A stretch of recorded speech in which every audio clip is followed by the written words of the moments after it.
No vas a hacer ni lo que dice uno ni lo que dice el otro, vas a hacer lo que tú quieres hacer. Y para hacer lo que yo quiero hacer, tengo que perder el control, porque el control me lo da toda esta multitud. Y entonces digo, ok, no puedo controlar esto, ¿qué hago si no lo puedo controlar? Como decía el conferencista, el padre aquel, suelto, acepto y empiezo a vivir mi vida. Empiezo a vivir mi proyecto. Empiezo a vivir lo que yo deseo, lo que yo quiero para mí, empiezo a vivir eso. Y empiezo a construirlo. Y empiezo a buscar un equilibrio. Bien, algunos ejemplos, algunos tipos de miedo. El miedo tiene dos vertientes. El miedo es al mismo tiempo una emoción y al mismo tiempo un sentimiento. ¿Cuál es la diferencia entre emoción y sentimiento?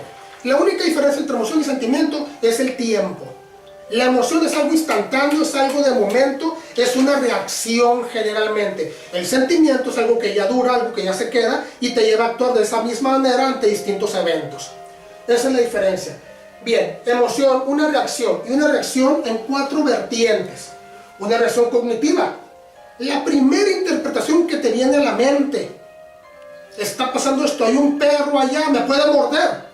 Cognitiva, reacción cognitiva instantánea en ese momento en segundos. Fisiológica, primer impulso, busco una piedra, busco un cerco, busco un carro, busco dónde encerrarme, busco cómo protegerme. Fisiológico. Emocional, nerviosismo, taquicardia, estoy a la defensiva. Completamente para poder actuar, ya sea para correr, ya sea para gritarle, para amenazarlo con una piedra, pero empiezo a tener una emoción, el ritmo cardíaco se acelera, los músculos se tensan y estoy preparado para poder actuar.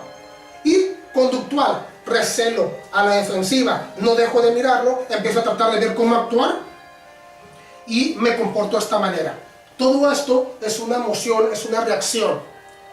¿Qué es lo que estamos diciendo aquí? Todo eso fue en segundos, tal vez minutos. Es una reacción. El miedo como emoción es natural. El miedo como sentimiento es el aspecto negativo del que estamos hablando, que controla nuestras vidas y nos impide vivir las mismas vidas. Porque es algo que arraigamos, algo que hacemos vida en nosotros y que nos lleva a comportarnos de cierta manera ante muchos eventos distintos. Porque ya sabemos que hay un riesgo, entonces yo me paralizo, entonces yo no actúo, entonces yo evado, entonces yo me escondo, entonces yo delego, entonces yo postergo. Mañana te digo, déjame pensarlo, no lo he pensado bien, no he hablado con mi esposa, no he hablado con mi esposo, déjame ver si mis hijos quieren, no sé, déjame analizarlo bien. Postergo, evado. Y esto ya es un sentimiento, porque tengo miedo a decidir algo nuevo, algo distinto.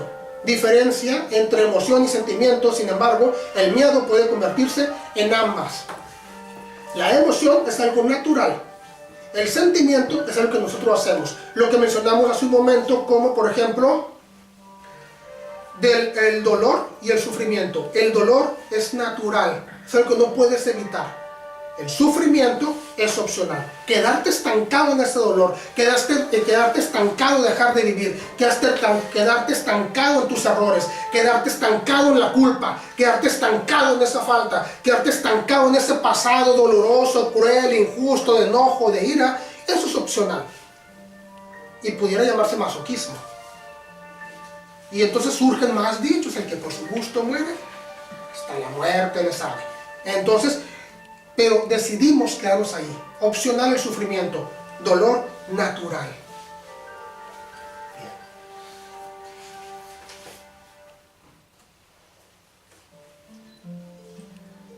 Vamos a hacer una actividad que está dividida en 2 partes. Primer parte, vamos a tratar nuestros miedos. Vamos a hacer una lista de todos los pensamientos que nos llevan a tener miedo y vamos a hacer una breve explicación por qué nos da miedo. Breve, muy breve, solamente decir cuáles son las razones por las que nos dan miedo esas situaciones. ¿Sí? Primero vamos a hacer esta. En la segunda parte, lo vamos a explicar ahorita, vamos a responder 2 preguntas. Vamos a responder 2 preguntas. La primera pregunta es: ¿qué pasaría si lo hago? ¿Qué es lo peor que puede pasarme en esta situación? Y la segunda pregunta es: ¿qué haría si no tuviera miedo?